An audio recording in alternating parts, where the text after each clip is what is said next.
Item 12, action is necessary or appropriate on matters discussed in executive session. Mr. Lovelace, I think you have one. I would like to make the motion that we approve the selected employment items, Exhibit A, for action shown in item 3A of the agenda. Is there a second? Mr. Hogan seconds. Now, any discussion? Seeing none, all those in favor? And that is 6 with no opposed. I think that is it for executive session. No other business for action there. 13, discussion and action as necessary or appropriate concerning school security and safety. And we appreciate the work you've put together for tonight, and I know our public looks forward to hearing from you. Yes, Madam Chair, members of the board, I'd like to do a more thorough explanation of some of the screenings that we're going to be doing. I don't know if the presentation is coming up here, but going back to our mission of a safe and secure, equitable learning environment, one of the things that we want to do is talk about some of the things to assure parents that we're going to be adding for next year. And in adding these features, they're going to be features that, as we heard legally, we can't, or I think it's ethically, we shouldn't be discussing the capabilities and the limitations. If you think about your home system, whatever security system you have at your house, for me it's ADT, the person who installs it knows how to defeat it. So when it comes to the limitations of our security systems, I would ask that we talk about that in executive session so that no one in the public would know any limitation of the things that we're going to be talking about tonight. However, we do have our safety team here and Dr. Harris to be able to answer some questions that we're considering so that the public is aware of what we're going to be putting in place. And what you will see when you come to our schools next year, you will see this in every school. In some schools, it might be multiple points in every school. And that's our open gate screening system. Again, our philosophy is that we have a multi-layered approach. So one of the, I think, biggest tragedies that we saw in the Uvalde case at Robb Elementary was there was a locked door, but that door was left open. And so where we have technology, we have a human backup. Or we have humans at the first line, we might have to have a technological backup. The screening out of our visitors, as you see here, I mean, you all attended our, we had Captain Scott Ellis of University of South Carolina Law Enforcement and Safety Division. He handles all security for the campus, the University of South Carolina. And he showed the capabilities of the open gate. We tried to go with something that was not as invasive. Students walk through. You can see here our chair on the right is walking through with the bags, and the green is still going off, meaning that this allows our students to come through, but it can detect weapons. And so we like this technology. It's mobile, it's user-friendly, it's reliable. So reliable that even our principal couldn't get through without extra screening. So we have some confidence in this, and we're going to be looking forward to having these in every one of our schools. This is an additional layer of security. There'll be multiple layers, multiple points of it. We have training as early as tomorrow. I think Dr. Harris is doing tomorrow with all of our administrators. But what we wanted to open up for general discussion, again, is about our compartmentalization approach. Going back to the aircraft carrier, you hit one part of it, it doesn't sink because there's multiple layers of protection. And that includes the screening of anyone that gets in the building. Cameras that covered and monitored cameras and staff that are monitoring that. Door sensors. The fire marshal will say more doors for egress. You know, our police would say less for ingress. So we have to balance that. We have to make sure that, yes, there are few points of entry, but if there's a fire or need to evacuate, we want multiple ways out. So we have some really sophisticated door systems that allow us to know of the 1,345 exterior doors in our district, that we know which ones are unsecured as soon as they are unsecured within that time. This is the type of capabilities that we are in movement with. We will be asking, as a part of the budget, that additional assignments be approved once we get those quotes in to upgrade our facilities. The notion of barricades, again, if a person bypasses screening, bypasses the lock door, bypasses our door sensors, how can you barricade a classroom so that when you're in, you make sure that no one can come through that door unless they are on the good side. And so barricades are another part of this compartmentalization. And the last part is our security personnel. I go back to what Dr. Harris says, and I'm taking his thunder, but every person on the campus is responsible for the safety of our students and staff. That's the human element. But we wanted people trained specifically in school security to be on our campuses. And so that's guaranteeing that we have a SRO at our schools, and where we don't have SROs, we are in contracts with our armed security provider to make sure there is at minimum armed security at every school. So I wanted to spend some time to talk about, we talked a lot about the awareness. We appreciate the approval of this board so that we can move forward on the awareness piece, because not only that addresses mental health and mental illness, we can look at things like substance abuse and things of that nature. But as we look at compartmentalization, this will take some immediate action and some funding to ensure.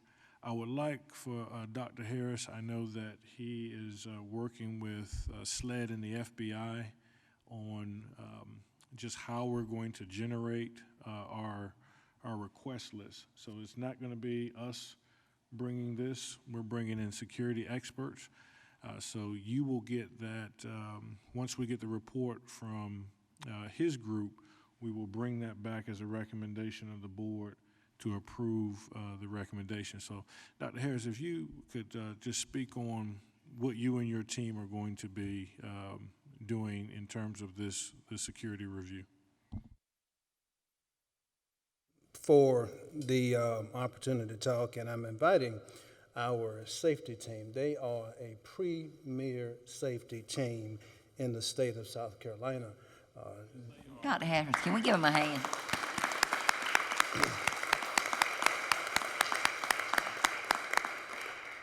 We are very, very pleased that many of the districts around the state look to them for their expertise, their leadership in terms of what it takes, what's involved in securing and providing the safety and security of a school district such as ours. We have Dana Cato, who is to my right.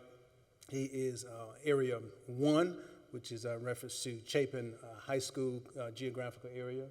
Curtis Cannon in the center.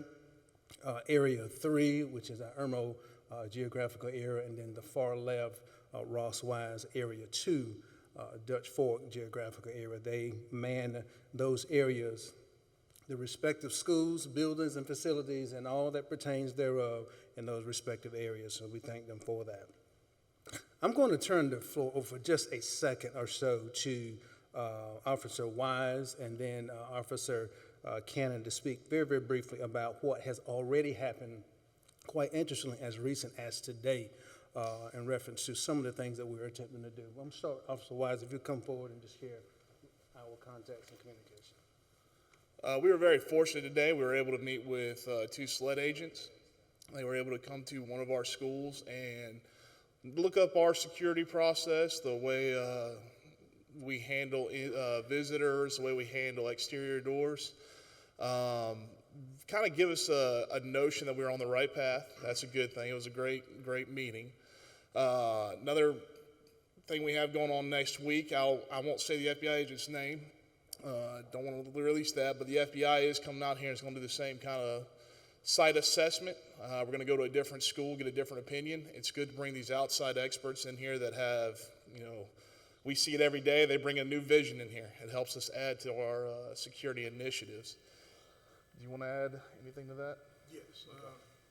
Yes, it's a pleasure to be in front of you all. And we had SLED come out and do an assessment for us on our front door entries. Like Wise said, it was great for us. They're going to follow up with a number of our schools, and they were excited about what we have in place.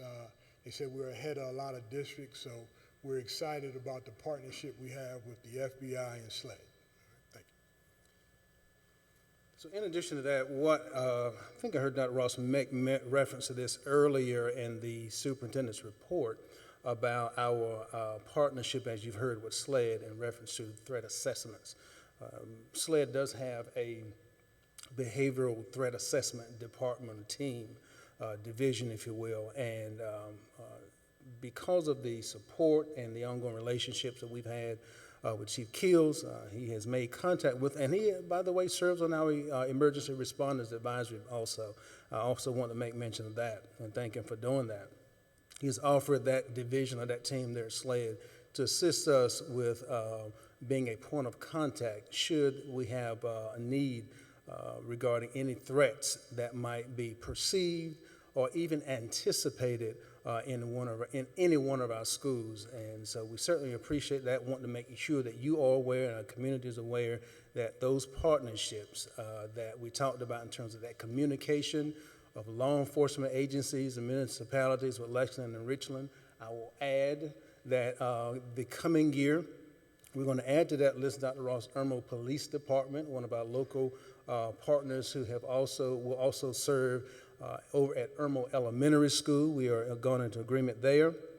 And we have, again, the FBI who has come to us voluntarily, as well as that which we have with SLED. So several different things that are moving at the same time, and we're very, very fortunate and very appreciative of all of those efforts and all of those persons who have come to us to share with us and to give us input and insight as to what is going to be of improvement in some areas and replicated in other areas for the safety of our students and our staff.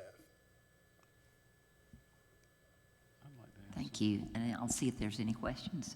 You have a question? Yes. Well, this is more of a comment, but I would like to tell the public that the new buildings that we have had designed, that we have during the design process had a safety expert at Piney Woods when we designed that one. I think we're doing that at the Chapin Stadium, and I know we're doing it at the new Irmo High School facility, and that we are taking this seriously from the design up, because a lot of these things are very expensive to change after the fact. But I know Dr. Ross has been talking to us about a bond referendum, but we certainly would in those designs take that into account. You can't pre-design everything before the bond referendum, but you can commit to doing that, and I wanted to assure the public that those things are happening. So thank you. Thank you so much. And on that note too, I'll mention that Officer Cato has served on that particular design opportunity and continues to do that to represent, to make sure that input is made available during those discussions. Mr. Hogan. You guys had made mention of SLED and FBI coming in and doing threat assessments. And is that something that we do periodically, or is that as a result of what's happened as a recent, or is this reactive, proactive? Kind of give me the thought process behind that. Okay, come back. I want to give time and attention to Officer Cato to respond to that. And if you don't mind, Ms. Hogan, I'll come back. Thank you for that question. No, we have worked with our law enforcement partners from the beginning, trying to, everything's fluid. So when these situations happen, like a Uvalde or Parkland or whatever, after the debrief, you always learn something new, right? So that's why we're actually changing our active shooter this year, the way we teach it.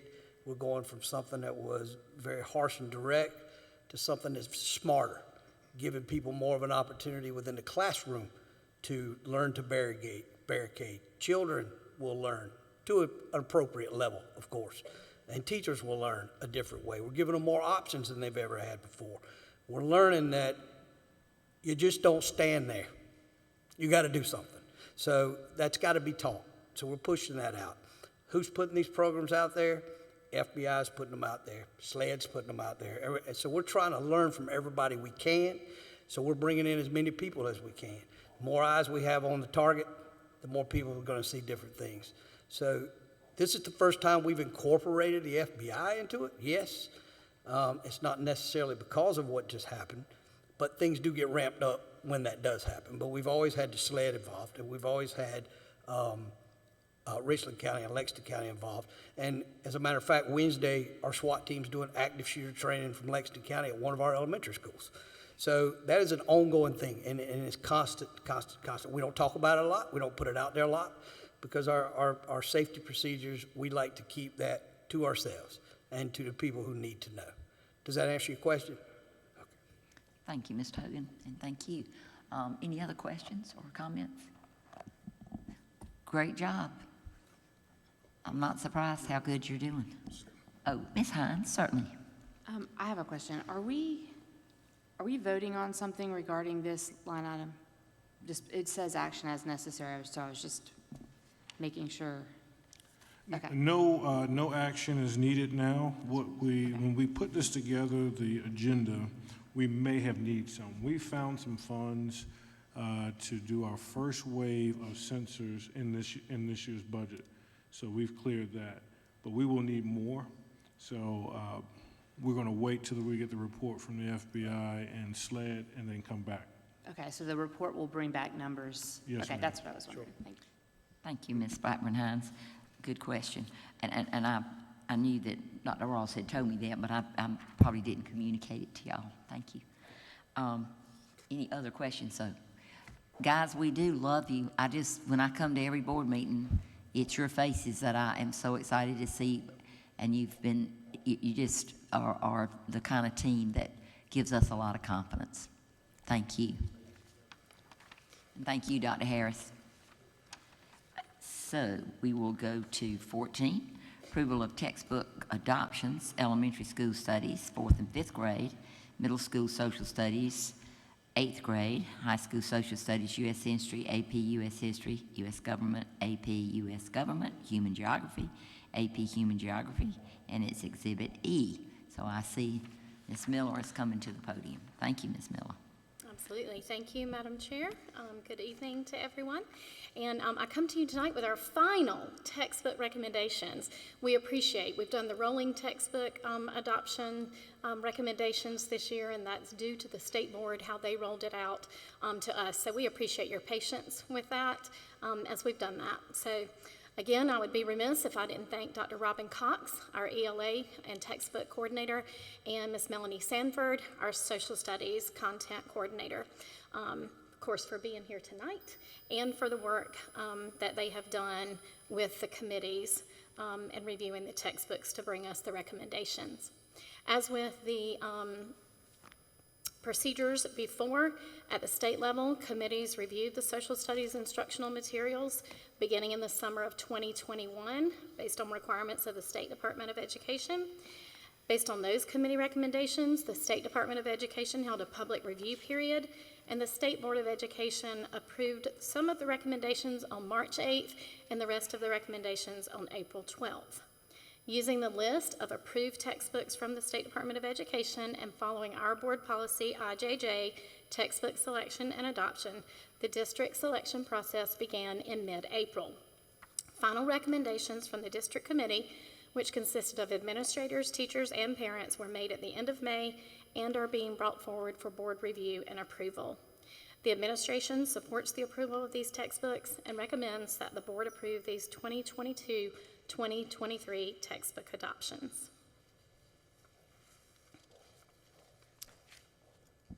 Are there any questions? Well, do we want to get a motion to adopt it, and then we can discuss any of it? Yeah, I make the motion that we approve the textbook adoptions, elementary social studies, 4th and 5th grade, middle school social studies, 8th grade, high school social studies, U.S. history, AP, U.S. history, U.S. government, AP, U.S. government, human geography, and AP human geography, shown in Exhibit E. I have a second. Ms. Huddle seconds. I actually have a question since I'm a social studies teacher. I think a lot of social study, your books are great, since I have these experts sitting there, they have not tested social studies at the state level, which is not our fault, in several years. Do you foresee that, Ms. Miller? Do you get any indication as to, it may be to save money, I don't know, but I personally think the way our country is run and our past and, you know, especially government and economics especially, are so important. And I was just wondering if there's any movement in the State Department to put that back in testing. Not that I am aware of at this time. I'll look to Ms. Sanford. Have you heard of any? We do state tests in U.S. history to 11th grade. They do the 11th, is that, okay, then but they don't, the senior year in economics, and do they do any testing? We can get it on the record here. I should have prefaced my question, like eighth grade, you know, South Carolina Ready, they don't test social studies, or hasn't for last. So I didn't realize about, you know, high school. I should have asked it. But I think it's so important because it sets you up. Whatever you learn in 8th grade sets you up for passing U.S. history, government, and econ. I know you can't really speak for the state, so I may not should have answered. You want this? How about my mic? Oh, yeah. I just think I ask that for a lot of social studies teachers, especially 8th grade teachers. Ask me that all the time. So for 11th grade, again, that's required end of course assessment, and then our 12th grade students or any students that are taking government, AP, CP, or honors, they're required to take a civics assessment as well, and Okay. that's required during the government. But other than that, nothing else other than that right now. Yeah. So, is there anyone who at the State Department could teachers lobby about that? Because it's kind of crazy to wait till that year to really make an importance in social studies. I would say at the State Department, my first guess would be the Department of Standards and Assessments. Okay, I would like to know, thank you, because I've had a lot of teachers ask me that, and this was an appropriate time.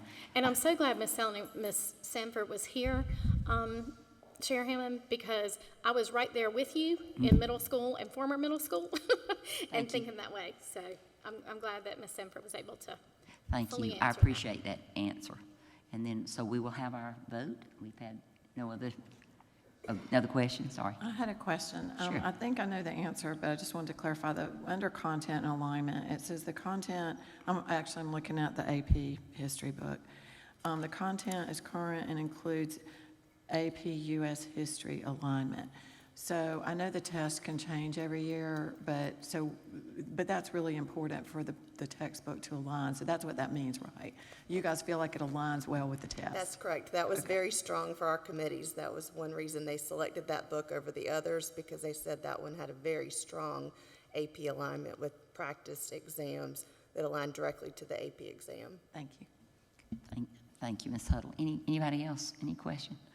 Okay, then we will vote. All those in favor of this adoption? And that is 6 with no opposed. Thank you so much for your work. Thank you, Ms. Cox. We always depend on you. And number 15, second reading of the FY 2022-2023 General Fund Budget, and that's Exhibit F. Yes, Madam Chair, members of the board and the community, we bring for the second reading, second of three. We will do 3 readings of this. As you know, we're required to do a budget workshop, so we are planning on June 27th to bring that. At this time, we're going to go over, our second reading. We are still, we're in the midst of conference. And when the House and the Senate, when their versions don't agree, they go to conference committee, and in that conference committee, we'll find out what our final numbers will be. So when we look at the most conservative view, our most conservative estimates of our revenue will be the House 2 version of that bill. And so we feel that if we start with that as our funding model, if the conference committee comes back with a bigger number, then we can come back and talk about how to do that in terms of a budget amendment. But we would be able to fund our district on the lower number. So within that, we talk about the fund for the step increase. We know about the employer contributions of 1% for retirement. The minimum teacher salary with a bachelor's of 0 years. We know that the minimum teacher salary in the state of South Carolina will be $40,000. The health insurance premiums, we've talked about that 18.1% increase. The 8% increase on the minimum bus driver salary schedule. We talked about how we've heard hold harmless move back and forth within the different versions of this, but home heartless has continued within this. So this is a great thing for districts like School District 5 that would have been adversely impacted with hold harmless. We find out that there's the Board of Economic Advisors. If you remember, we were talking at our last meeting, met, and believe there was another $1.92 billion in revenue. And we put that could be appropriate. That could is not guaranteed, but that is money that we could possibly see come into our state coffers and may trickle down into education. We've gone over the new weighting system, and we understand that as the weights for poverty increase, school districts like ours with overall 45% poverty index are adversely affected with that. So we have taken that into account. Again, if you look at the conference committee update from Frank Rainwater, who is really the authority on this, we heard the update on the additional revenue. That's very promising. There was no decision at the June 7th meeting, and so we wait to hear the results of that joint committee. So as a result, we're going to go off of that House 2 version, and that we presented at the last board meeting. The revenue in the Senate version about $216 million. We're going to bring that back to the House 2 version at 212. So we're presenting to you a balanced budget at $212 million. So when we look at our district budget using the 135th day for our numbers, and again, these are our ADM, so this is not in-person students. These are the students that we get funded for at $16,735. We will have a step increase in cost of living increase for all staff. I want to make that clarification too. I talked about no raises for admin, but everyone gets that step increase. Our national board supplement is going to continue. We believe in honoring those teachers. What I'm going to ask the board to do is to look at fund balance assignments. And, you know, to the question earlier about what, if we needed to take action on security measures, we would ask that come out of a fund balance assignment. And if we needed to do that in the interim, if we didn't receive any more money, or if it was later on before we heard anything back from the conference committee. So you'll hear some of that tonight. So in terms of our general fund revenue, you'll see our aid to classrooms there, our local taxes. We bring you this budget with no increase in mills. So our local taxes that will stay at, we recommend at 246.1 mills on the operational side. We also have our estimated revenue for tuition and interest there. You see our state revenue. The biggest part of that is the aid to classrooms that's rolled up from our other financing sources that you have there. Homestead exemptions, again, they stay pretty constant there. Retirement rebate and our other state revenues.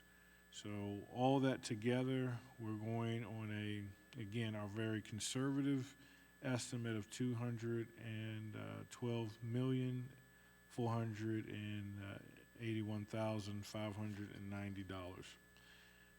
If you look at, again, this is our revenue plays out, you will see that increase in terms of aid to classrooms of 7.6%. But when you look at the other financing sources, a lot of that is just a roll-up of those dollars into the aid to classrooms. So, again, we are hoping, fingers crossed, that a new option comes through that provides more money. Could be $3, could be $4 million, we don't know, but it's best for us to move forward as if we're not getting those funds. So you have or should have your general fund budget book here that gives more detail of how these salaries are calculated, how fringe benefits are rolled up, contractual services. It has a full detail of supplies and materials, our capital outlay. So you can see all of the expenditures that would make up this $212.4 million. But that would bring us to a balanced budget there. So if we look at some other revenue items that are included in this budget, we believe at the 45th day we'll come back and we'll see we may see some increases. We will ask the board to look at a budget amendment. I think with a new, we're bringing in a new formula. We're excited about the process we're in with, we'll be bringing on a new CFO. It'd be good to do a budget amendment at that time. But again, we can bring this in with no change in our operating millage. So we're excited about what we will see. And again, these are some of the things we've outlined as issues we're going to address. I think what's a big piece to highlight, everything is going up, of course, so fringe will go up, but we wanted to inform that when we approve this budget, we will be raising the entire teacher salary schedule. We will be raising the entire support schedule. While admin will get their cost of living, that's the only salary schedule that we're not raising. So teachers, almost 4.5%.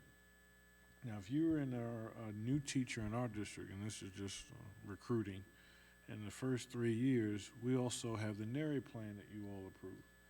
So that's almost a 10% raise if you're in those first 3 sales for us.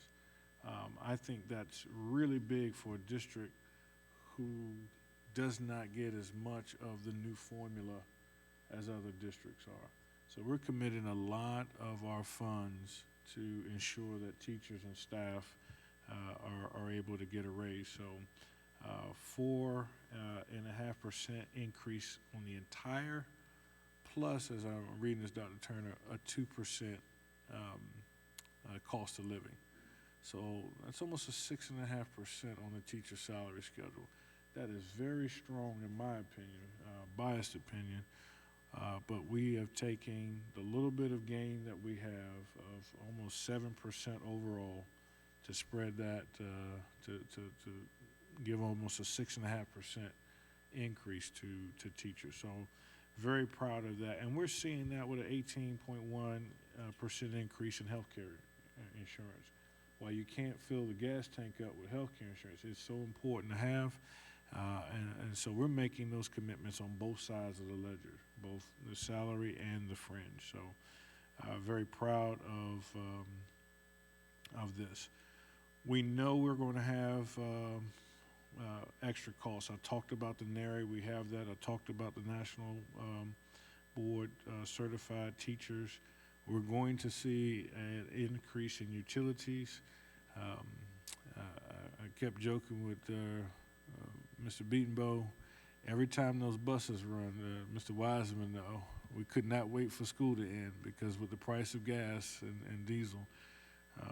So we have increases there that we have to account for. So you're going to see increases there as well as we look at the increase of food. We are asking for an assignment of $1.3 million, and in that, to make sure that every child in School District 5, when the federal food program ends, that they have a meal, they have a snack at minimum. We know that's an additional cost that we're going to be adding on to parents because the free meal program is going away.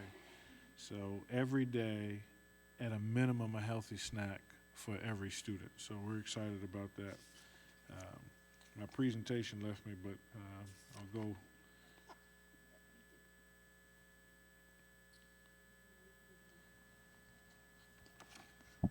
Well, I would like to fast forward to the recommendation, or I'm sorry, the proposed fund balance assignment. Let me move forward here. That's the Again, last one. yeah, the last one here. There's Oh, one it's behind back it. here. Thank you so much. We are going to ask for a mid-year review and amendment to when we have better numbers and better projections. We hope more at that time, that we can bring that to the board to, again, amend the budget. But we are very confident that at the lowest number possible, that $212 million, that we can deliver that. So outside of the budget, we will like to, I'll move here, outside of the budget, we want to do some fund balance assignments. We're looking at a fund balance of $52.4 million. We know that can't spend all of this. We need to have some for bond ratings, and we want to make sure that we're staying liquid. So of the unassigned, we wanted to look at using some of that fund balance assignment to provide NEST at our schools. If you're familiar with this program, it's an intervention that we put in at Irma High School. Saw a lot of promise with that. Looking forward to some preliminary numbers that we see coming out of Irma High School in terms of graduation rates that look very promising. Behavior dropped 33% in Irma High School, very promising. So we're looking at other schools in our district that are asking, we would like a NEST. So we will have a NEST program at Irma Middle School. Irmo High School, is it Crossroads? Possibly Crossroads. And then, members of the board, we are at the point where we're going to need more interventions for elementary school. We're seeing some behaviors and some manifestations of behaviors that need extra intervention as early as elementary. And having a NEST program, an intervention there, I do applaud Dr. Slatton and her work and kind of this therapeutic work with students, Dr. Harris and his team for looking at some options to help have interventions for elementary schools. If we do not receive an extra dime, this assignment of fund balance allows us to move forward with these programs. If we come back and we do the mid-year adjustment, when we come back, we can roll this into general fund. But I would like your approval of this tonight as second reading allows us to move forward with hiring. As you know, when it comes to hiring teachers and staff, every day is super important. So that's what we would have here. You see the assistant principal at Dutch Fork Elementary School. Right now, that might be the current location of an elementary school nest. We would like to reserve options, but we just, right now, if we were to place it, it would be at Dutch Fork Elementary. And then you see the staff, the expectation coaches. A lot of these coaches work with us this year, and so they have, but they were on temporary assignment. So we're looking forward to providing these NEST programs within our district, and as we see promise, we will see these grow. So, it is our recommendation that we approve our budget as presented for second reading. Again, this will come, our final reading will be June 27th, and we'll have our public hearing at that time. Madam Chair. Is that it? Madam Chair, I Okay. move that we approve the recommendation of the administration to approve the second reading of the fiscal year 2022-2023 general fund budget as presented with fund balance assignments. Is there a second? Ms. Gardner seconds. Now, for discussion, Dr. Ross, I wanted to say, from the many elementary students I have heard from, elementary teachers concerning their students, I'm really excited about that you are going to address needs in elementary with this concept of the nest.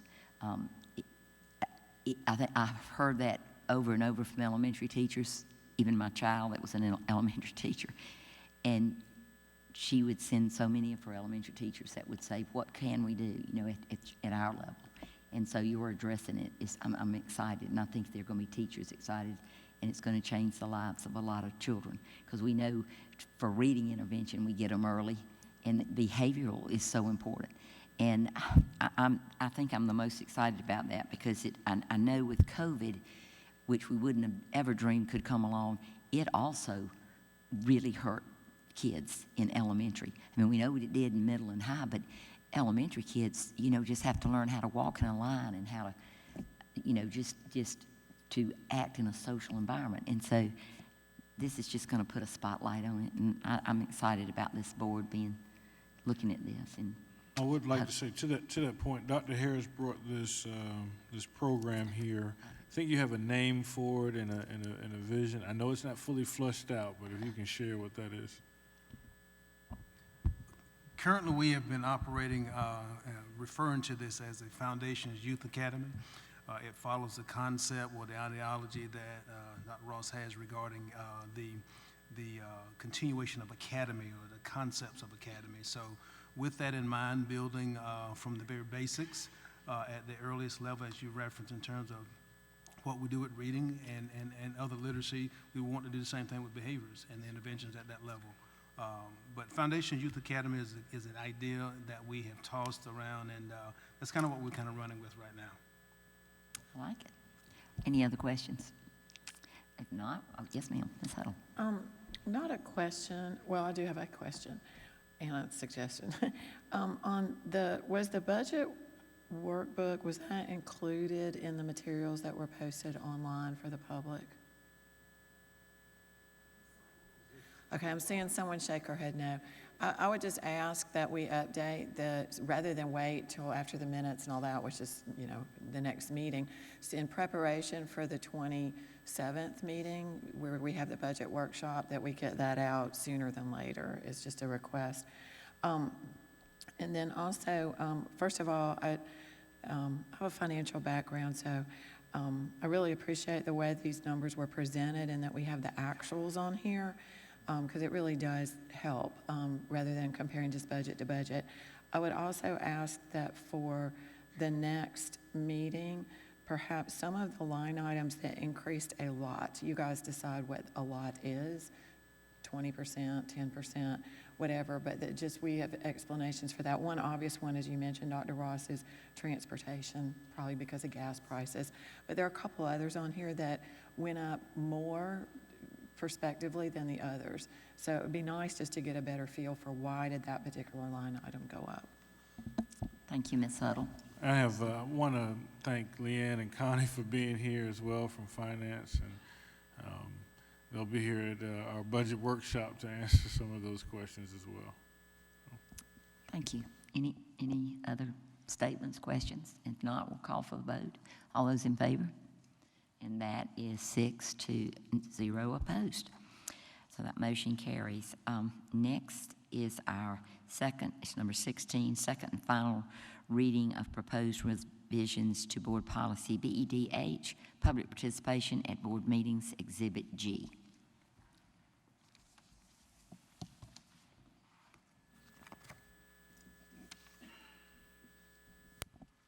Are you going to take that? Oh, sorry, I didn't look at you. This is like my class. Their hand is waving. Go, Ms. Gardner. So I'm about to make a motion, but it is a little bit long, so I need to clarify before I start. The things we discussed at last meeting that we put in actually made it kind of muddled it up a little bit. It didn't make sense.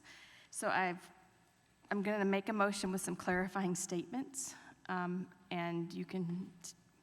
I think it means the gist of what we meant for it to mean, but it just clarifies some of the wording because some of the wording is confusing. Okay. So, thank you. All right. I move that we approve for second and final reading policy BEDH, public participation at meetings, with the following clarifying edits. First, the sentence, quote, "The board chair will recognize those who have signed in and wish to speak to an agenda topic or non-agenda topic during public participation," close quote, "shall have these words instead, quote, the board chair will recognize those who have signed in and wish to speak to an agenda topic or non-agenda," should have those words removed. I've already messed up what I wrote. I can't read. "Shall have the words to an agenda topic or non-agenda topic removed." And the next edit, the sentence, quote, "The speaker will not be permitted to stray from the stated subject that was reported on the form or speak to a non-agenda item," close quote, "shall be replaced with," quote, "The speaker will speak on the stated subject they reported on their form or a relevant agenda item only," close quote.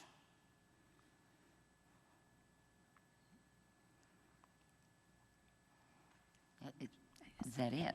Yeah, sorry, that's the end. Okay, I want to. Just second it before I We need a can second. talk about You it. second, Mr. Hogan. Okay, now we can have discussion. So the clarification before, if you want to ask questions, is that at the last meeting, we had decided that we didn't want to limit too much what we were allowing participation. So some of what we changed says you can't do a non-agenda item, and then some said you couldn't. You could. So I was trying to make sure that all the sentences were aligned, that you can speak on your topic that you wrote on your form, and you can speak on an agenda item, but those are the only things you're allowed to speak on. And let me see if I'm clarified on this. We are leaving it because I'm a proponent of public participant being able to speak to an issue they want to speak, even if it isn't on the agenda. Right, but they So- just have to put it on their form. That's all it That's what I'm means. saying. Yeah. So there's no problem with that, but when they come and fill out the form for Ms. Taylor, Mm-hmm. it says what it is they want to talk about. Doesn't have to be on the agenda, but it's clear what they want to talk about. Okay, well, I'll have some discussion of that. I don't know whether there are people that feel like that's good or bad, but Mrs. Hines? I guess, so I'm reading this, and it says, "The speaker will not be permitted to stray from the stated subject that was reported on the form or speak to a non-agenda item." So that means they cannot speak to a non-agenda Right, item. and that's what the motion says, that we replace that She was sentence. struck. Okay, I'm just trying to, Yeah, yeah. yeah. So we replace it, so it's going to say that you can speak to an agenda item or a non-agenda item. Well, it says you can speak on the stated subject they reported on their Right, form right, right, right. or a relevant agenda item. Okay, that's what, I was just trying to make sure that there's not any non-agenda items Right. that, Yeah, and right, I they did too. cannot speak to, okay. Thank you. We just took off non-agenda. We took got those you. words out of everywhere. I think the only thing that you're seeing, and I would think if anybody comes to speak, they would know when they fill it out, even if it's not agenda, but they came with something important to them that they should be able to bring to the board. And this, the way that's written will allow that, correct? Okay. Okay.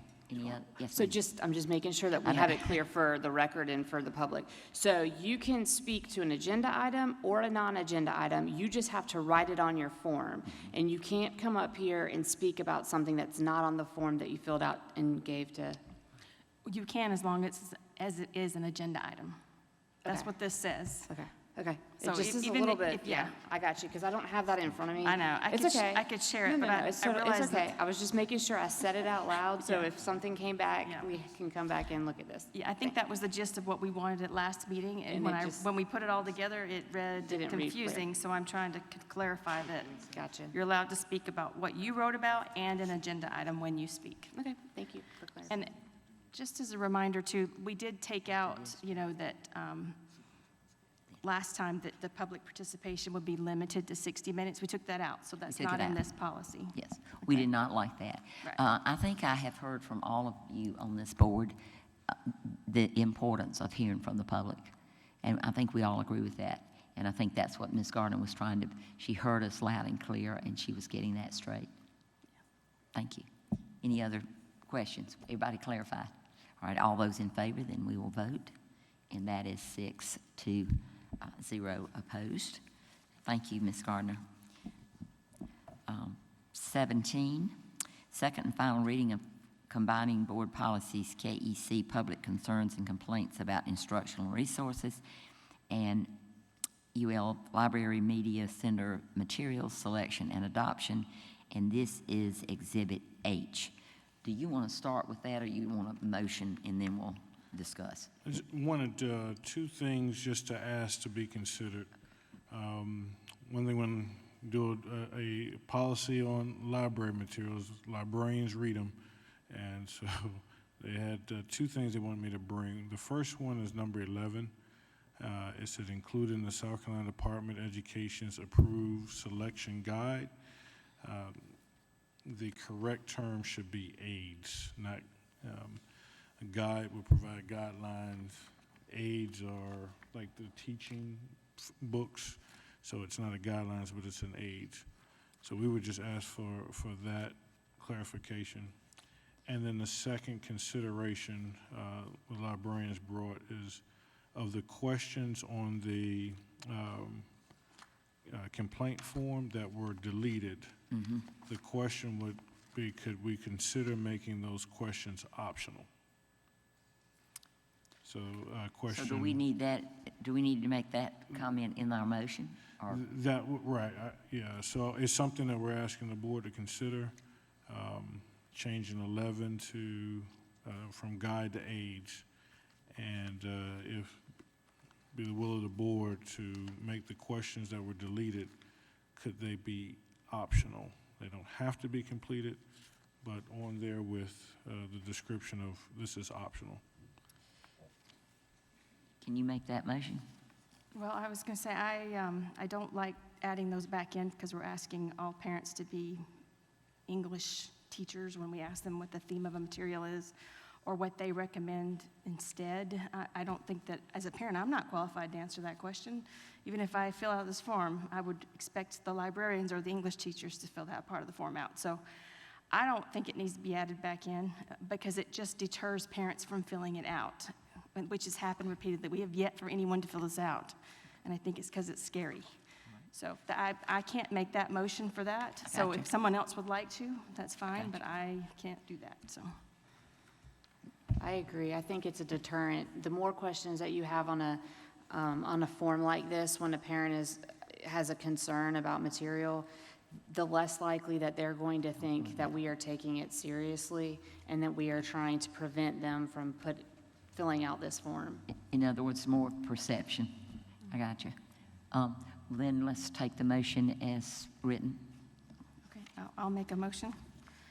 I move that we approve for second and final reading of proposed revisions to Board Policy BEDH, public participation at board meetings as shown in Exhibit G, with the one clarifying edit at number 11 to say selection guide. Instead of selection guide, it should say selection aid.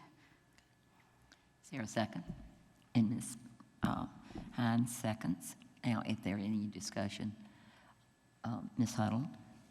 Just to clarify, I believe that what we did was the superintendent of education sent this policy, and it's almost verbatim the exact same policy, correct? And we did, one change that I thought was really good, just to point out, is the makeup of the selection committee. The way that it was worded, it said at least one, and we changed that to say one when it was district staff, and we added the sentence, the composition of this committee will have more non-district members than non-district employed members than district personnel. So, I mean, I think that we lived by the spirit of it, but probably made it better, honestly. Good. Any other comments? If not, we'll vote on that. All in favor of the motion, and that is 6-0 opposed, and so that motion passes. Next is number 18, approval of proposed superintendent's 2022-2023 goals, Exhibit I. And I'm going to let you explain that one. Or? Yes, Madam Chair, members of the board, and our community, you'll see as an Exhibit I laid out superintendent's goals for the 2022-2023 school year. This aligns with our strategic plan. And so you'll see the 4 goals outlined.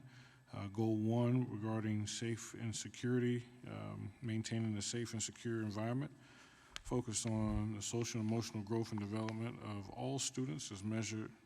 And we're going to talk about the physical environment, our annual report card. You'll see Goal 2, providing a challenging curricula focused on academic development and college and career readiness. And so we're going to be looking at our median student growth percentiles on MAP and math and ELA.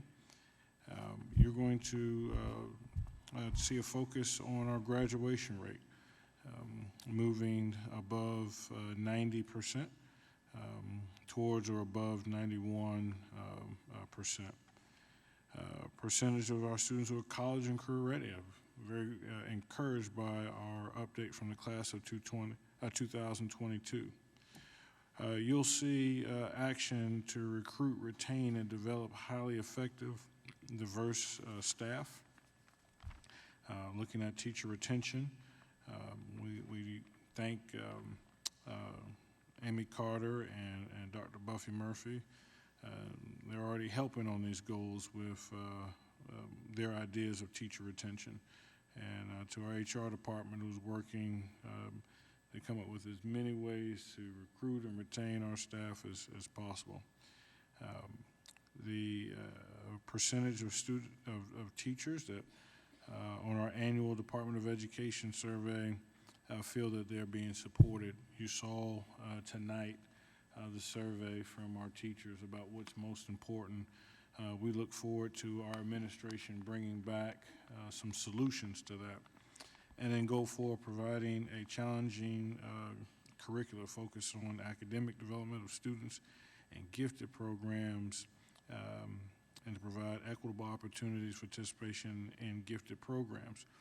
Just today, and we can talk about the achievements and MAP and AP and placement in AP and getting more students who are not in those honors and AP classes.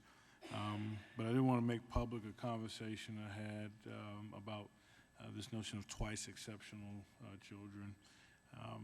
And I think adding that into the goal, we see students that may be diagnosed with exceptional in our special ed, but also very brilliant, and they manifest that brilliance in a number of ways, and how we can meet those needs of these twice exceptional students. We heard that from our Page 5 team. We heard that from our parent advisory. So we're really excited about adding that to the goals. So I present our strategic plan as our goals for the 2022-2023 school year, and stand for any questions from the board. Thank you. Do I have a motion on this, and we'll talk about it? Yeah, I do, and I'll make the motion that we approve the goals, the superintendent's goals as outlined by Dr. Ross. Is there a second? Ms. Gardner seconds. Okay, go ahead. Okay. Since I made the motion, I would issue a little challenge for next year too. Okay, you know, you and I and the community have talked about the value added, not just the graduation rate, but the value added that we add to every student, you know, that starts out in our school system and ends up graduating. And we called that, you know, not in jest, but we made it, you know, a term called ad valorem, which means the value added in Latin. Okay, so I would like to see that we come up with a metric to measure how we add value to our work-bound students, to our students that are going off to, you know, state universities, that are going off to prestigious other universities, and those that are going into the military. I'd like to have some kind of metric that we could measure that. And I don't know that that's possible, because I'm not a person that does that, but I think it's more important to add to the value of each student than it is to count the graduation rate. And you know, that's something that I think we could work on. Well, I will up for the challenge. Challenge the challenge. So I'm excited about it, and I think there's always a way that we can add value and measure that. So we're working with our team to come up with solutions to bring a metric to the growth in those areas. Thank you. Any other questions? If not, we'll vote on these goals, and we appreciate them. I think that, and I like that they're concise and fewer than, sometimes there's more than you can wrap your head around. So I think this is a great start. Thank you. All those in favor of these goals brought to us, and that is 6, and no opposed. So we have set you up and approved those goals. Before we go to 19, I would request we have a 5-minute recess because there's some technical issues that need to get, are they fixed? Oh, okay, then we don't have to do that. Sorry. We thought we had. Thank you, Ms. White. Thank y'all. We were going to have to wait till it got fixed because we had a request about we were not being heard. Okay, so we will go to 19, and that is consideration and action as necessary regarding a potential bond referendum in the amount not to exceed $150 million to be held on November 8th, 2022, Exhibit J. Thank you, Madam Chair, members of the board, and our community. I think it's important to start off by saying we are not seeking any action to move forward with a bond referendum tonight. What I would like to do, and we have our bond attorney, Ms. Franny Hauser, here to give us more information. We will be asking to greenlight us to get details on 2 specific plans that we can bring these detailed plans back for consideration. So the only thing that we're going to be asking for is which 2 plans that we would like to get more detail on, to get further study on, and to bring back. So this is not a vote to move forward with any kind of bond resolution. However, I would like to go through our presentation here. It's not advancing. Is it working? All right, there we go. Okay. And the goal of this is to build a strong educational foundation for our district. We have 3 communities, 1 district, 1 family, and we have that goal within our mission of a safe, secure, equitable learning environment. Just covered it in the superintendent's goals. But it goes to that notion, that ad valorem of achieving the greatest educational returns for all of our students. There are 2 challenges that we face or 4 challenges. We talked about mental health. We talked about poverty's impact on performance. We're focusing also on the quality of facilities and as well as the capacity of those facilities. And so we have been presenting for some time now 4 options to the Board of Trustees and 4 phases to address our growth. When it comes to the options, we're looking at those poor and fair rated facilities that were identified in the 2019 district-wide facilities assessment by MB Construction that identified the 4 poor rated facilities: the district office, Nursery Road, Harbison West, and Irmo High School. This board took action to address those issues at Irmo High School. We have energy savings going on right now in the Irmo High School gym. If you drive past St. Andrews, you'll see that the turf is being taken up now, and new turf is being laid down. And then we went ahead and issued bonds over spring break, a very successful bond sale to garner about $49 million for a new academic wing at Irmo High School. So we thank you for that work, because it took one of these poor rated facilities to be addressed.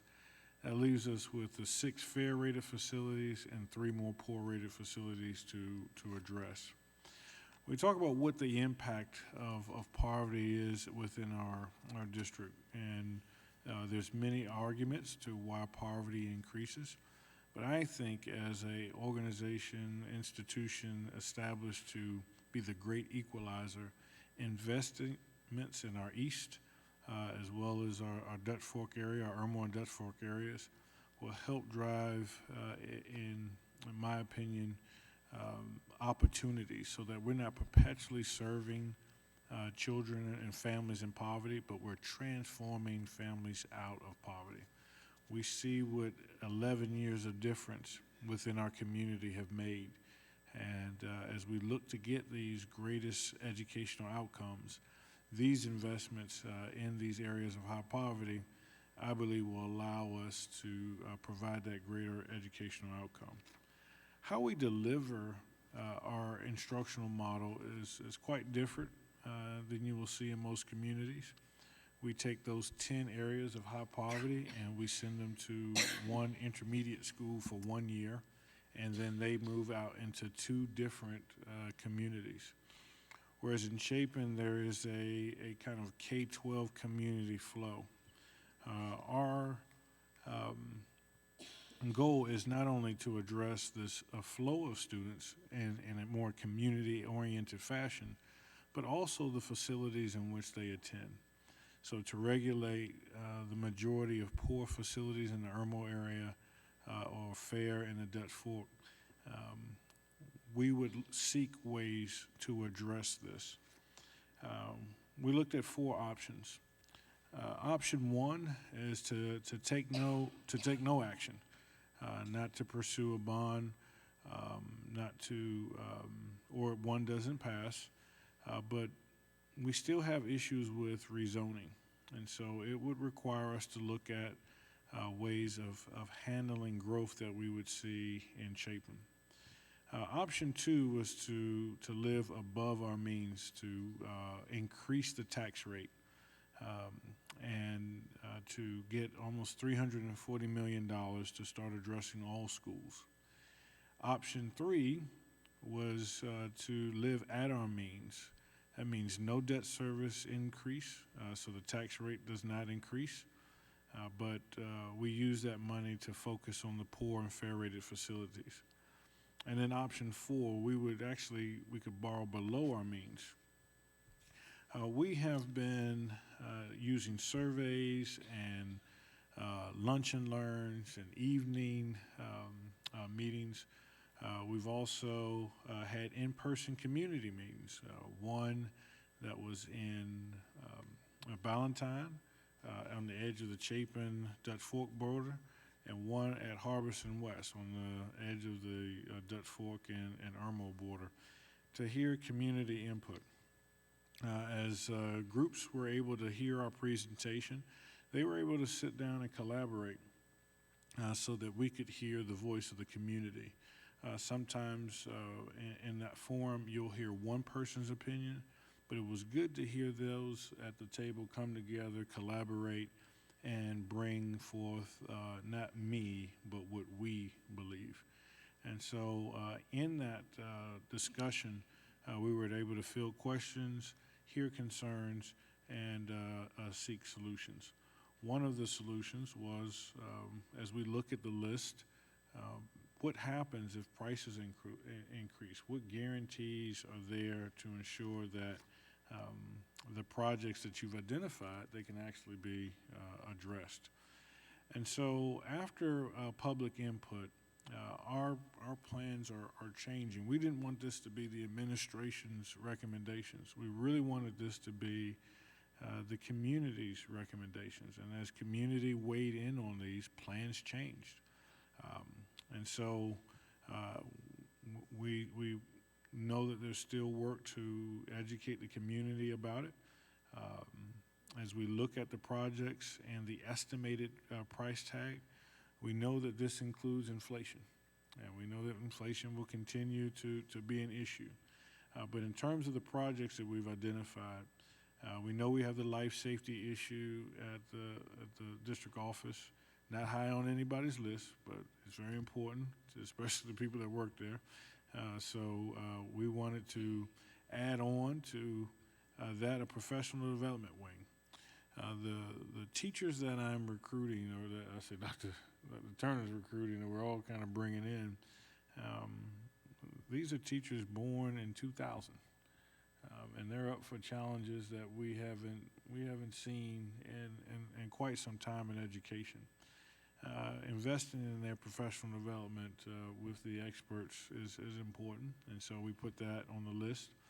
The Dutch Fork Middle and Irmo Middle 6th grade academies, making sure that we take that crossroads model, move that transitionary model onto the sites of Dutch Fork and Middle School and Irmo Middle School. Having the new empty crossroads to be renovated into a swing space that would have it would be into an elementary school. Having Nursery Road that doesn't have walls go into that space until Nursery Road is fully remodeled. And we're accounting for that notion of inflation. When we started this conversation, the Nursery Road elementary walls, correct me if I'm wrong, Mr. Beatonbow, about $8 million. All right, that price is $21 million right now. As we look at what it takes to put walls there. Because of that, Harbison West, after Nursery Road is completed, Harbison West would move into the Crossroads site. After public input, we actually pivoted, and the power is always in the pivot, to move the Early Childhood Education Center. We know that 80% of the brain is developed in the first 3 years. This is addition to the 3, 4K programs we have. So we're not moving 3 and 4K programs from other locations, but this would be to have additional students in that space. It was really good to have that meeting at Harbison West because people in the community can hear from the principal himself just the challenges they face right now in the Harbison West facility. And we talked about creating space in Chapin, bringing the 5 program out of Piney Woods for growth, bringing the Academy for Success out of Spring Hill to accommodate growth, and bringing the adult education program out of Irmo High School. The NEST program that we believe has shown impact will be torn down when the new wing is being brought up. The current adult ed is a great place where that nest can be on campus. So moving those alternative programs into the current Dutch Fork Elementary School site is, we believe, would house all of our programs under its historical name, Rosenwald Rich Lakes Building, which will require a new Dutch Fork Elementary School within the current Dutch Fork Elementary attendance zone. Upgrading security upgrades at 7 Oaks. Again, you heard from our safety team. We will be bringing upgrades for all schools, and so there may be adjustments within in this model as we upgrade all of our schools with these new safety recommendations from SLED and the FBI. The Chapin High School Fine Arts Building, the Dutch Fork High School Stadium, the Irmo High School Stadium, and then the Dutch Fork High renovations. So we are hearing more and more from our community, and so we appreciate their input on this. When we talk about how we fund this, you know, we presented our budget that had no millage increase, but we still have to assess a millage on operations, which pays for our staff, and debt service, which pays for the construction technology and equipment. And so the monies that would be created through the debt service millage cannot be spent on teachers. So as people say, well, why don't you spend this money on teachers and staff? It cannot be spent on teachers and staff. So we're looking to address these issues of the quality of our facility and the capacity of our facilities. So I wanted Mr. Glover from our financial advisor from PFM, if he wouldn't mind kind of going through as we look at the debt service and how we are structuring our current debt, to kind of walk us through what he sees as our current debt structure and tax rate, and then what the options would look like, if he could explain those options in terms of what that would do to the taxpayer. So, Mr. Glover, are you there? Yes, can y'all hear me okay? We can hear you, yes, sir. Thanks, Dr. Ross. Madam Chair, trustee members, Jay Glover from PFM Financial Advisors, the district's financial advisor on debt-related matters, and I appreciate you all letting me attend this meeting virtually. If we can advance, I think, one slide. The next few slides, again, I'll talk through how the debt service might look under the 3 options that were provided. But before doing so, I just wanted to give you an update on the current debt picture of the district. And you can see this looks very similar to what it looks like previously, with 2023 debt service includes the financing that was just completed for the Irmo High School, or a portion of that, as well as your annual maintenance. And we structured that such that you'll be levying 69.5 mils to make your debt service payment next year. And then capacity remains in the outer years through a current final maturity of 2032 to add on additional debt service to not only fund your annual maintenance, but also these proposed referendum projects. So this is just a current debt service picture, along with the dotted line at the top, which represents 69.5 mils growing at 1.5% over time. The next slide, which gets into the various options that we're talking about here today, if we can advance one slide. So this is option 2, which is the $340 million bond referendum. So what we're showing here, again, is the gray bars is your current debt, as well as in 2023, the yellow and red makes up your Irma High School and your annual maintenance that we just issued. And if the district issued $340 million over a period of essentially 3 years to fund the option 2 scenario, you would cap out at a millage levy of approximately 104 mils. And then assuming the tax base continues to grow, that would obviously trend down over time. But just to give you sort of a range of options, the largest option would be this, again, 104 mils.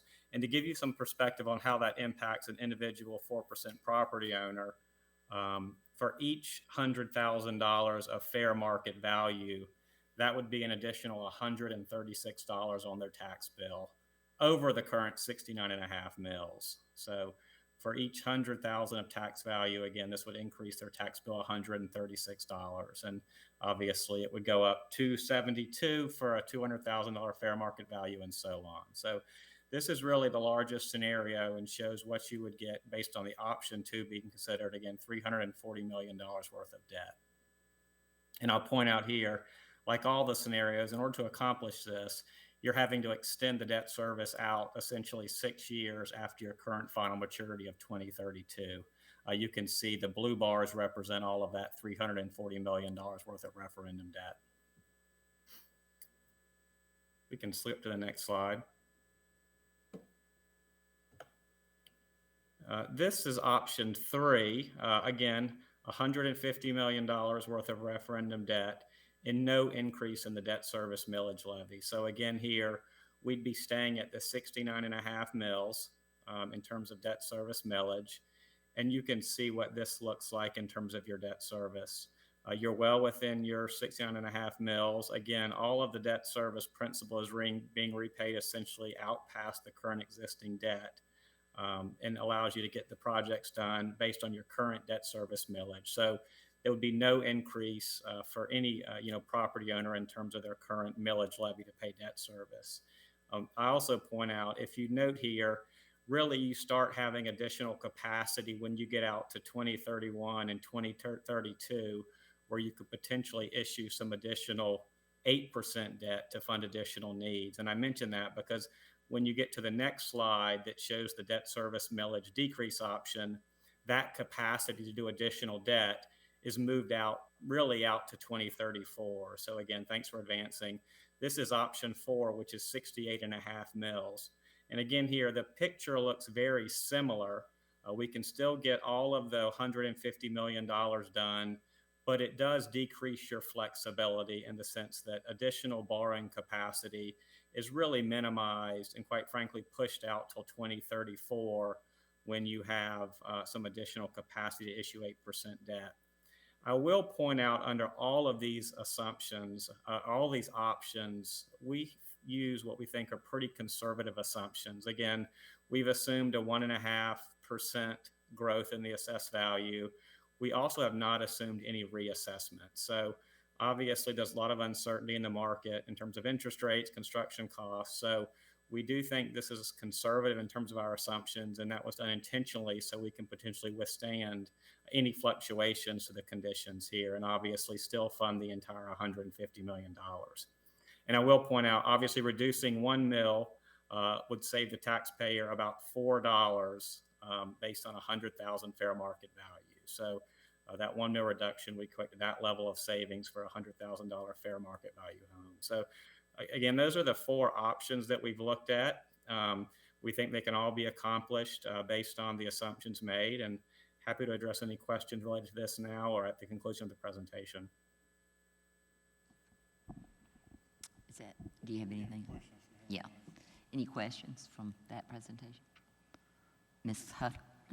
All of these show out to 2038, so would the bond referendum be paid back by then, or what date would it be?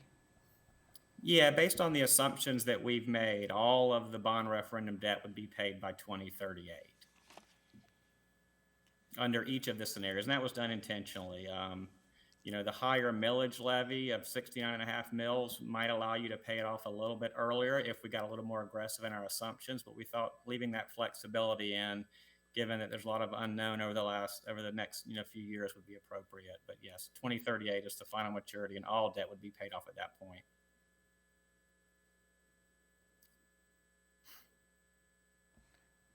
Ms. Hammond, I have a motion to make. Oh, you've not finished? Okay. She looked at me. I'm just kidding. Well, and that is if we can go back to the presentation. Thank you so much, Mr. Glover. If you can stay on, though, in case there's questions at the end. Definitely.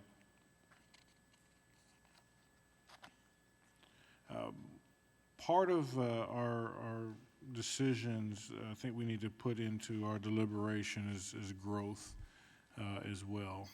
And so if we look at our district 9 years ago, 2013, we see that 25% of our in-person enrollment, this is not ADM, but of our in-person enrollment, was in all of our Chapin schools, 38% in Dutch Fork and 36% in Irmo. So as we look at our in-person enrollment today, 38% are now in all Chapin schools, 30% are in all Dutch Fork schools, 31 are in Irmo schools. So we're seeing a shifting of the population. I know one of the things that we talk about when you talk about bonds is, does the whole district grow? But ours is the shifting, and because right now we have 6 zone schools in Chapin, 7 in Dutch Fork, and 8 in Irmo. So we're faced with the decision, do you build more schools in Chapin, or do we rezone back to the schools that have space within Dutch Fork and Irmo? I have decided to make the recommendation that we look at what our existing buildings and rezone back as that growth increases. We're looking at our occupancy rate, options of choice, or we heard tonight of foreign exchange students, and all of those opportunities become diminished in areas where the capacity is high. What we're seeing in we've set as our administration, it can be argued that a school capacity threshold should be no greater than 80 to 85%. Now, you can argue that with the teachers and the staff, but that's a threshold we've set. You look in our Chapin schools, Chapin Elementary, Lake Murray Elementary, they're already over that threshold. Piney Woods, we feel that will quickly meet, will grow to that level. We even have schools in Chapin that are approaching that. Schools in Irmo that are approaching that. Irmo L, Harbison West, H.E. Corley. So the goal is to balance our enrollment by rezoning back. The question is, how do we rezone? And so we would like a little direction on rezoning with different options. So we can rezone under what we call phase 1. Look at, this is our current flow. How do we rebalance the district? Phase 2 is we address the facility qualities with the bond, but we look at maybe addressing growth with portables. That adds an extra challenge to our safety team because it's beyond the cost of a portable, but securing portables are much different than securing in the building space. So that presents phase 3. Phase 3, we move Ballantine out out of the Dutch Fork cluster into the Chapin cluster. So we're using our existing schools and just changing lines to address that. And so now Piney Woods and Chapin Elementary would flow to the Chapin Middle School, which is currently Chapin Intermediate. Lake Murray Elementary and Ballantyne would move into what we would propose as Spring Hill Middle. Phase 4, growth continues at Chapin High School above its current 90%, and we would move to a Phase 4 where Spring Hill High School becomes the 4th zone cluster. So we wanted to put this out for community feedback, and we did a survey. We tried multiple different options, so the survey out to our community stakeholders went out. This survey had 1,094 responses. We thank our accountability department for gathering the responses here. If we look at where people came from, you can see the majority of the responses came from Chapin. Followed by Dutch Fork, then Irmo, and then we had 67 who represented outside the district. If you look at, we asked about bond awareness. It's interesting that the most informed about the possible referendum were those outside of School District 5. So we'll continue to work on our messaging here. We asked, which option do you prefer? And so this is our graph outlining that. We see option 1 is in the purple, the pink represents option 2, option 3 is brown, and option 4 is the gray bar at the bottom. And you will see that whether we break that down by area, what Chapin respondent said, what the Dutch Fork respondent said, what the Irmo, and then outside of the district. And you can see in all 4 cases, option 3 became the heavy favorite. We asked the community, what phase do you prefer? Blue represents phase 1, the orange phase 2, red was 3, and the green blue there at the bottom was phase 4. And well, you can see with the exception of outside of D5, phase 3 was the favorite from each one of the groups. So we asked some more details because we heard about making priority lists of the potential projects. And as you see as the composite here in these levels, we asked about which one of the projects was most important. The Fine Arts, the New Dutch Fork Elementary, the District Office Wing, and the 6th grade academies at Dutch Fork and Irmo Middle School. And while every group made their biggest point, the 6th grade academies at Dutch Fork and Irmo Middle School, they're number 1. You can see that represented in 56% of the responses. When you get to the remaining new projects, the new district office, the new Dutch Fork Elementary, and the Chapin High School Fine Arts, it depends on where you live. In Chapin, guess what? Chapin High School Fine Arts is the second most important. If you go to Dutch Fork, it's the new Dutch Fork Elementary School. If you go to Irmo, Irmo actually likes the new wing at the district office. So it changes based on where you live. If we go to the projects that are most important to you, there's a lot of span on this one because there are a lot of projects here that are listed. We broke this down again by area in which you lived. But the renovations at Dutch Fork High School were by far the most favorite of when you tally all of the responses. But if you look again by location, it changes in terms of what's most important. So again, what's interesting that if you are in Dutch Fork, the Irmo Stadium is the least important to you. But if you're in Irmo, the Dutch Fork Stadium is the least important to you. So everything changes based on your perspective and what you live.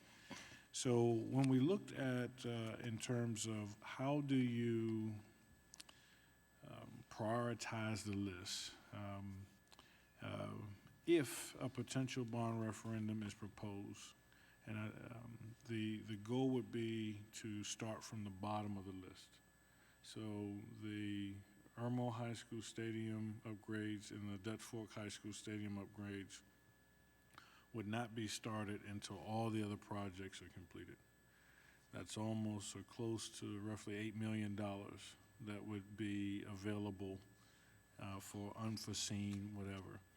But once those projects that we have identified as most important and everybody's results are completed, then with the remaining funds, we could go after those projects. So we did not want to pit one community against another. But since those were the lowest rated, we will start from the bottom of the list, move the stadiums to the last part of a potential referendum, and from there, we would, once all projects are completed, with the funding available, you would then go after those projects. We have Ms. Hauser here from Performa to, again, we're not asking that we move forward with a referendum tonight, but as we look at what the community poll results say, there is clear from our universe, from people who are responding to us, whether in a virtual community forum, superintendents, cabinets, virtual lunch and learn, the faculty advisory, or this community survey, the third option, third phase is what's coming up. So what we would seek tonight is only, as we say, a green light to focus on how would we rezone our buildings, our district, under option 1 and option 3. Under that second part of the motion, we would just like the opportunity to work with Ms. Franny on, Franny Hauser on what would a potential question look like? What would a potential resolution look like, so that if we move forward, we would not be putting Ms. Hauser at a disadvantage. So I do want to make Ms. Hauser available for clarifications and questions on that before we move forward. So Ms. Hauser, would you like to add anything in case I'm missing something? Thank you, Dr. Ross. It's good to be with you all this evening. I think Dr. Ross did a wonderful job of walking y'all through the process. The legal process in order to hold a referendum is that you, the board, will adopt a resolution ordering the referendum to be held, presumably on Election Day in November. We would prepare a resolution for you. The key parts of the resolution would be the amount to be requested, the date, and the list of projects, and that's what we call the form of the question, the actual question that would be replicated on the ballot for people to see and to vote on. There is a state law that says that if you're going to have a referendum or anything on the ballot in a general election, it has to be presented to the local election commissions here in your case, because you've got 2 counties, no later than noon on August the 15th. And so there's no rush in terms of y'all making a decision. Certainly not tonight. You might want to talk about it at your next meeting. I mean, whatever the board desires. But we do need to make sure that we do not miss that August the 15th deadline, because that is a hard deadline and there are no exceptions. Any questions? And Dr. Ross, just to know what you're asking for and that we're supporting you, what type of, do you need a motion? Yes, we would like a motion, Madam Chair, that we would be able to work with Ms. Hauser on details of option 3. What that would include is really giving Dr. Harris and his department permission to bring the demographers in to look at what the district would look like in detail for our community under option 3 as well as option 1. And I think at that point, looking at taking in considerations what we're seeing with safety, to review our facility study, to review the details of option 1 and option 3, we can bring more information back to this body and our community about what the realities look like. I am convinced we have to rezone. How we rezone will depend on the details that we present to you. So, I have a motion to make. I move that we obtain further professional services on options 1 and 3 and adjustments as recommended to include a demographer, an updated facility study, and the results of our current procurement audit in order to develop a bond resolution in preparation for a vote by the board on the potential bond referendum question. if I get a second, we'll have discussion. Mr. Lovelace seconds. Okay, questions? And just to Ms. clarify, Yeah, go ahead.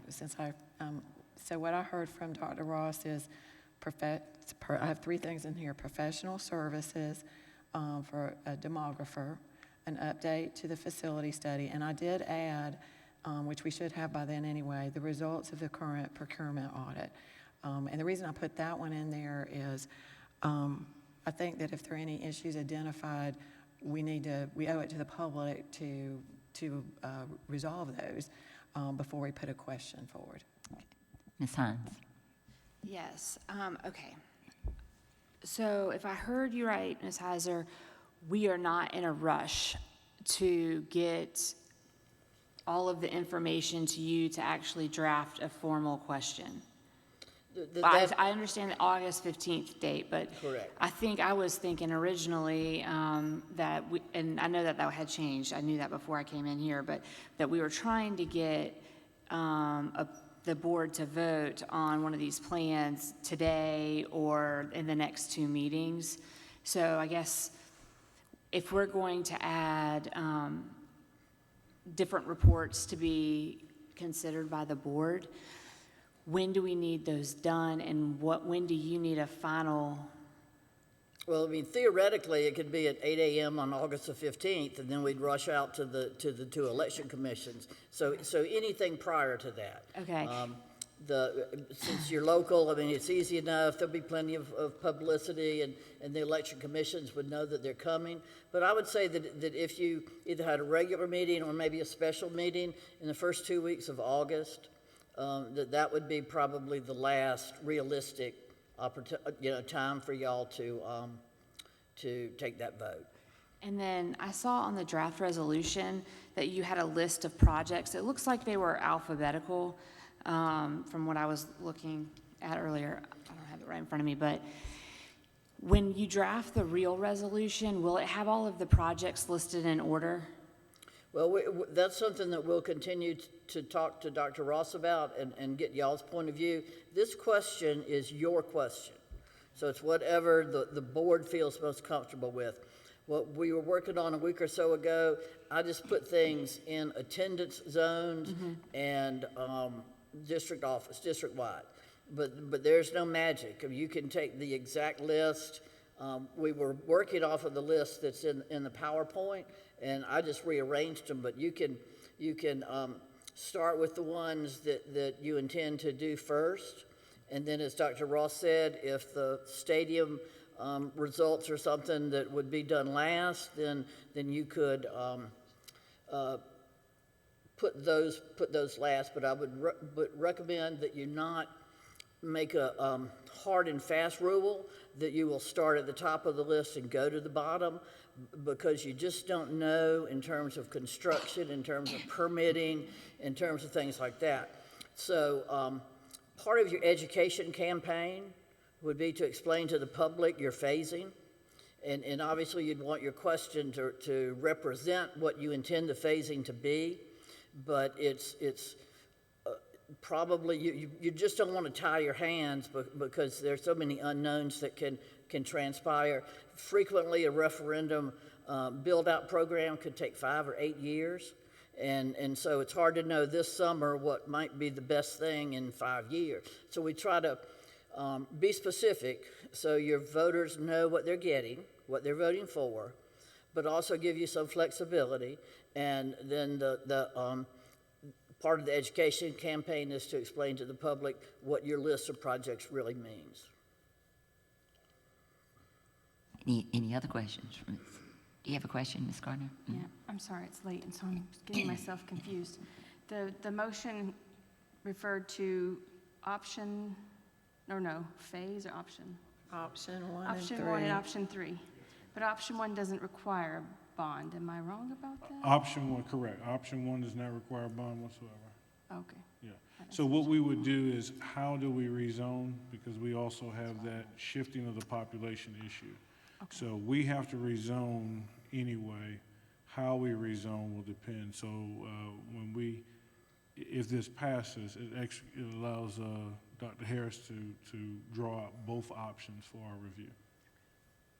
And I would think from your motion that in terms of the bond referendum preparation, that we would focus on that list of projects. Number 3, option 3, $150 million, no millage increase.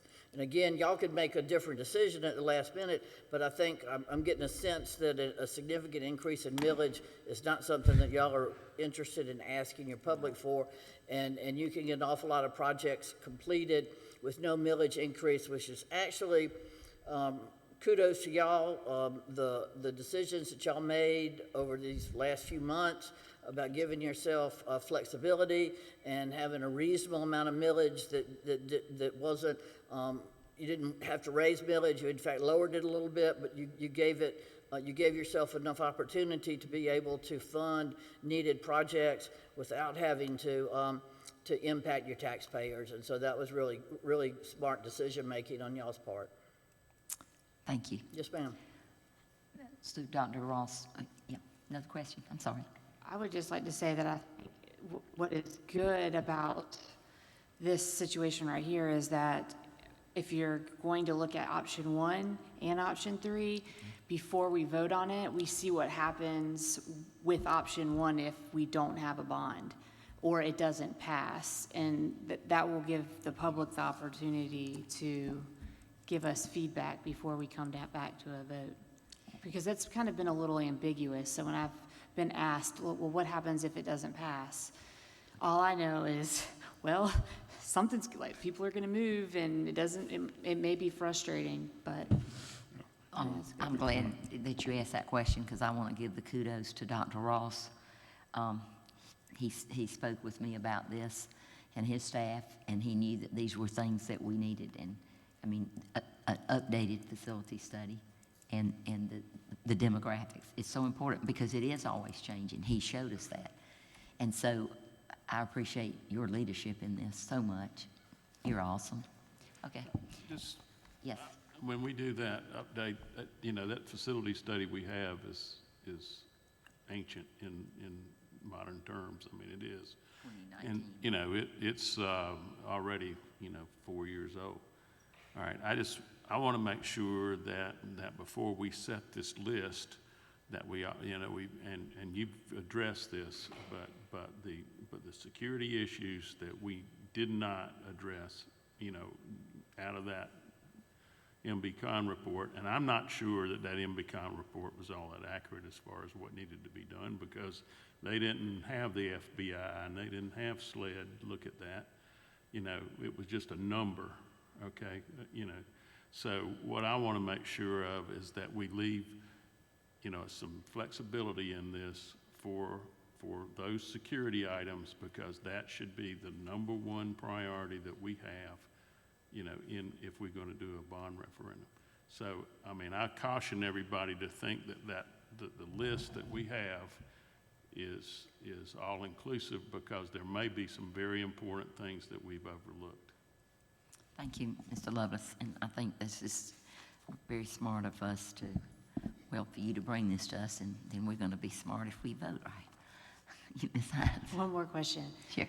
These items in this motion, how long do we think it will take for them to be completed? Will at least like a preliminary report be completed on the first two items, I think that Ms. Huddle mentioned, by the time that we need to have it out in the public and make a decision? I think that's the demographics and the facilities, yeah. Because the audit should be finished by the end of the month. I can certainly begin to address, to some degree, the demographic study, and that's going to obviously require that we send it out to bid, and so we don't have a person or name or company organization on readily at hand tonight, but we will follow our process of securing that and as expeditiously as possible get that information back to you. So I don't have a 2-week, I don't have that time frame set tonight, but just know that we will follow that process that's already outlined by way of bids. Ms. Huddle? Does it help? I think we bought some demographic software at one point. Is there any work we can do ourselves on that? The software that we have will allow us to do what we currently do, and that is kind of look at kind of a year in advance to a degree. That's how we're able to get our projections. But what we're talking about is a 10-year and further kind of projection that we really don't have the capability or the appropriately trained staff to do that. So no, we wouldn't be able to do it quite that way. Okay, thank you. Any other questions? Mr. Beamer, in terms of the facilities piece, I know we have the architects coming out, but what are your thoughts on, I know I'm just throwing this at you guys here, but I appreciate it. What are your thoughts on timelines there? Well, obviously, we have involved an architect and cost projections already.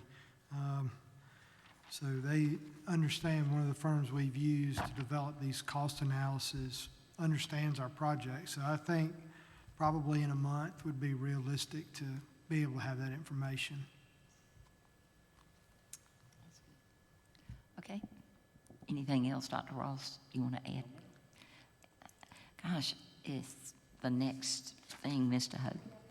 Oh, we hadn't voted. Oh, man. So, see, I'm trying to go home. Let's vote on this motion. We've had a motion and a second, and we appreciate you being here to help us out on our bond questions. And so let's vote on this motion.